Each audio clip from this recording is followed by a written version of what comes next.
Hello guys, कैसे हैं आप सभी। सो गाइस, आज के सेंटेंस थोड़े से और शानदार और कुछ नए रूल्स के साथ में, जिससे कि आपकी ग्रामर और स्ट्रॉन्ग हो जाए। ये आज का पार्ट 5 है गाइस। सो इसमें 10 सेंटेंस और कराएंगे, आप लोग उन सभी को देख लीजिएगा। बहुत शानदार और बहुत ही शानदार आपके ग्रामर रूल्स प्रैक्टिस होने वाली है। ये खासकर बच्चों, सभी बच्चों के लिए है, क्योंकि अक्सर बच्चे जो है ग्रामर के रूल्स याद नहीं रख पाते हैं, क्योंकि रूल्स आपके रट्टाफिकेशन से याद नहीं होंगे। ध्यान रखें आप लोग, ये प्रैक्टिस से याद होंगे जो मैं आपको करवा रहा हूँ लगातार। इन वीडियोस को आप, इस सीरीज़ को पूरी को मत स्किप कीजिएगा, देखते रहिएगा अपने एग्जाम से पहले कंटिन्यू। ओके गाइस, चलिए शुरू करते हैं अपनी आज की कहानी। पहला सेंटेंस आज का बच्चों हमारे सामने है। कह रहा है कि if the farmer got a washing machine his wife can do the laundry quickly.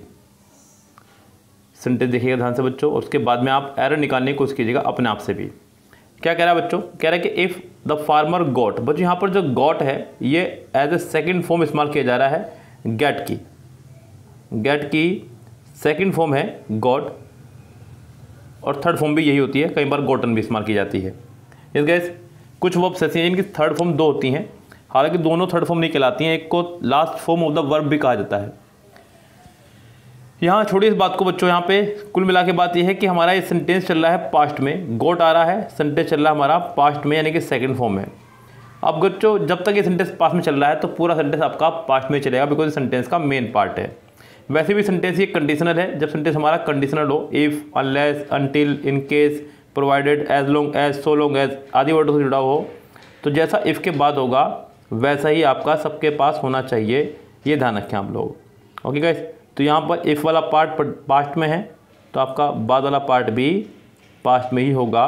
तो यहाँ पर कैन की जगह आपको कुड का इस्तेमाल करना होगा, तब जाके हमारा सेंटेंस पास्ट में जाएगा। कुछ बच्चे यहाँ पर डू की जगह डिड ना कर दें बच्चों, ध्यान देना, क्योंकि कैन को कुड करना होगा। कैन एक मॉडल वर्ब है, मॉडल वर्ब के साथ हमेशा वर्ब की फर्स्ट फॉर्म आया करती है, इसलिए डू तो रहेगा ही रहेगा, इसको आप डिड मत कर देना गलती से भी।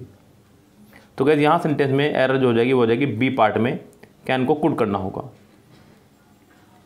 He knows that your muscles are not same as his। Sentence number next बच्चों, कह रहा है कि he knows that। बच्चों सेंटेंस चल रहा है हमारा प्रेजेंट में, क्योंकि वर्ब की फर्स्ट फॉर्म में एस या ई एस का इस्तेमाल किया गया है। दैट कंजक्शन, नया सेंटेंस शुरू, योर मसल्स, मसल्स के साथ में आर लगाया, अच्छी बात है। नॉट सेम एज हिज, तो बच्चों यहाँ पर सेम से पहले आपको दा का इस्तेमाल करना होगा। Not are not the same as a pronoun, जब आप सेम का इस्तेमाल कर रहे हो तो आपको उसके साथ में दा का इस्तेमाल करना होता है, द सेम, तो भी आगे सेंटेंस आपका करेक्ट होगा। बस सेम का मतलब अगर आप लोग एज ए प्रोनाउन इस्तेमाल ना कर रहे हो तब आप ना लगाएं, लेकिन यहाँ सेम से पहले आपका दा आएगा, तो गैस यहाँ पर नोट तो रहेगा। Are not the same as his, यानी कि सेंटेंस में फिलहाल सी पार्ट में आपके एरर है, जो आपको करेक्ट करनी पड़ेगी बच्चों। यहाँ पे नेक्स्ट सेंटेंस देखते हैं क्या कह रहा है बच्चों। यहाँ पे क्या कह रहा है? We shall wait till you will finish your lunch. यहाँ ये रूल मैंने आपको एक नहीं कई बार बताया है, और इस रूल से एक एरर पक्का आनी है, ये बात मैं हमेशा बच्चों को बोलता हूँ। ये बच्चों मॉडल वर्ब रूल है। एक सेंटेंस में डबल मॉडल वर्ब, ना केवल डबल मॉडल वर्ब बल्कि कोई भी डबल फैमिली का वर्ड एक साथ नहीं आ सकता, ये ध्यान रखें। सेम फैमिली के दो वर्ड कभी भी एक साथ नहीं आ सकते हैं, ये ध्यान रखें। तो यहाँ पर डबल मॉडल वर्ब आपके आ रही है, जो कि रॉन्ग है। इनमें से कोई एक मॉडल वर्ब आपको हटानी होगी। अब ऐसे बच्चों सुन लीजिए ध्यान से, सभी सुन लीजिए ध्यान से जो बच्चे सुन रहे हैं। अगर कभी भी आपको डबल मॉडल वर्ब दिखाई दे तो ऐसे में हटानी कौन सी है? ये मैं जो 11 वर्ड अपने मुँह से बोल लूँगा, इनको सुनकर लिख लीजिएगा। इनके अलावा 12वां वर्ड नहीं है बच्चों, ध्यान रखें।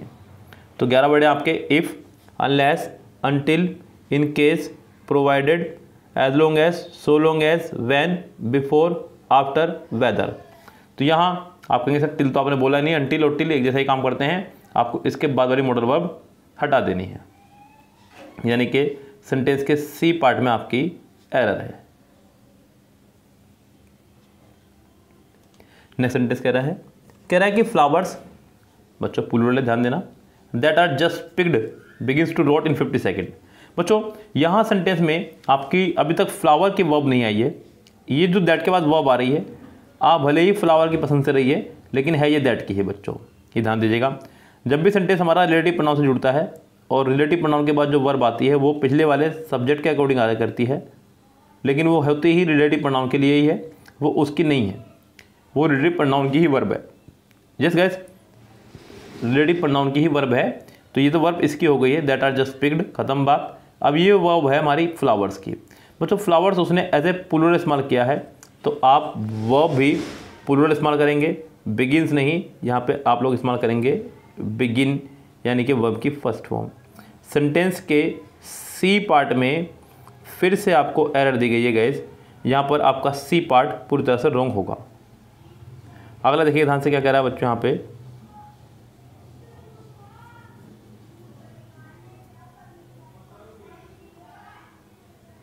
You have responded to my invitation didn't you. ये क्वेश्चन टैग नाम का चैप्टर बड़ा प्यारा आप लोग पढ़ेंगे बच्चों।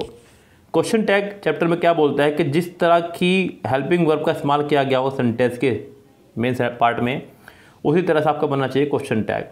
यहाँ उसने हैज़ का इस्तेमाल किया है तो आपका हैज़ से ही बनाया क्वेश्चन टैग। दूसरी बात गाइस, अगर सेंटेंस आपका अफर्मेटिव होगा तो क्वेश्चन टैग नेगेटिव बनेगा, और सेंटेंस अगर नेगेटिव होगा तो क्वेश्चन टैग अफर्मेटिव बनेगा। यहाँ सेंटेंस ऑलरेडी नेगेटिव है, सेंटेंस आपका नेगेटिव नहीं बनेगा, क्वेश्चन टैग आपका सेंटेंस बनेगा अफर्मेटिव। वैसे भी बच्चों मैंने आपको बताया कि सेम फैमिली के दो वर्ड कभी भी एक साथ नहीं आएंगे, ना केवल फ्यूचर में नहीं बल्कि सभी जगह। Double negative, double present, double past, double future, double apostrophe, जिस बच्चों बहुत सारी चीज़ें ऐसी हैं, डबल नेगेटिव, तो ये सब चीज़ें आपके नहीं आएगी। डबल इंट्रोगेटिव, तो यहाँ पर आपका डिडंट नहीं, आपका सिंपल होगा हैव यू, और सेंटेंस हमारा हो जाएगा करेक्ट। यानी कि इस सेंटेंस के भी सी यानी कि थर्ड पार्ट में एरर है। अगला सेंटेंस कह रहा है according to some estimates there are 7000 type of plant. बच्चों ध्यान देना, अकॉर्डिंग टू सम एस्टिमेट, बच्चों सम के बाद में आप काउंटेबल और अनकाउंटेबल दोनों तरह के नाउन लगा सकते हैं। पहली बात, अनकाउंटेबल को सिंगुलर माना जाता है और काउंटेबल अगर आएगा तो प्लूरल ही आएगा। तो यहाँ पर बच्चों एस्टिमेट्स इसलिए प्लूरल किया गया है। अब अगला देयर आर, बच्चों देयर के साथ आने वाली वर्ब देयर के हिसाब से नहीं बल्कि बाद वाले सब्जेक्ट के अकॉर्डिंग आया करती है, क्योंकि देयर सिर्फ एक इंट्रोडक्टरी सब्जेक्ट है, ये सिर्फ सब्जेक्ट है लेकिन वर्ब नहीं ले सकता बच्चों ये। तो गैस यहाँ पर देयर के हिसाब से वर्ब आएगी, सॉरी बाद वाले हिसाब से वर्ब आएगी। तो देयर आर 7000 टाइप, बच्चों यहाँ पर टाइप नहीं आपका टाइप्स होना चाहिए था, तब जाकर ये करेक्ट रहता। सेंटेंस का जो करेक्ट आंसर हो जाएगा वो हो जाएगा C part. Everyone must sign their full names before earning the hall, sorry before entering the hall. So guys ये कुछ इंडेफिनेट प्रोनाउन टाइप के से हैं, ये आपके डिस्ट्रीब्यूटिव भी बोल सकते हैं इनको आप, डिस्ट्रीब्यूटिव भी है वैसे मेनली तो। Each, every, either, neither, none, anyone, anybody, nobody, somebody, anyone, no one, someone, everyone, ये सब आपके सिंगुलर प्रोनाउन की तरह इस्तेमाल किए जाते हैं बच्चों हमेशा। इनके साथ में हमेशा सिंगुलर नाउन, सिंगुलर वर्ब, और अगर डायरेक्ट वर्ब भी आएगी तो वो सिंगुलर ही आएगी, जो रूल है। तो बच्चों जब इनके साथ वर्ब सिंगुलर आएगी तो इनके साथ पॉजेसिव केस भी हमेशा सिंगुलर आया करता है।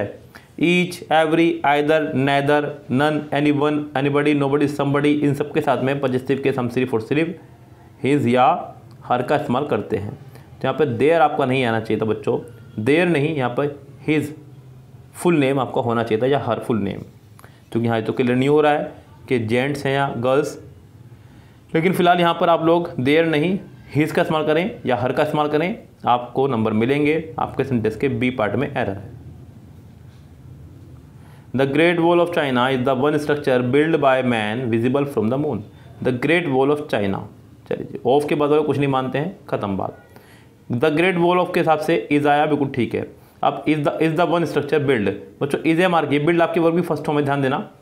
Is am are was verb, be been being के साथ कभी भी वर्ब की फर्स्ट फॉर्म नहीं आया करती है।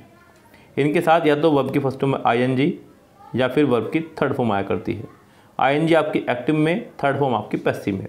सेंटेंस पैसिव में चल रहा है बिकॉज आगे बाय आ रहा है। दूसरा रूल ये भी है बच्चों कि बाय से पहले अगर कभी आपको वर्ब लगानी पड़ जाए तो आंख मिच के थर्ड फॉर्म में लगा देना, बिल्कुल बेफिक्र रहें आप।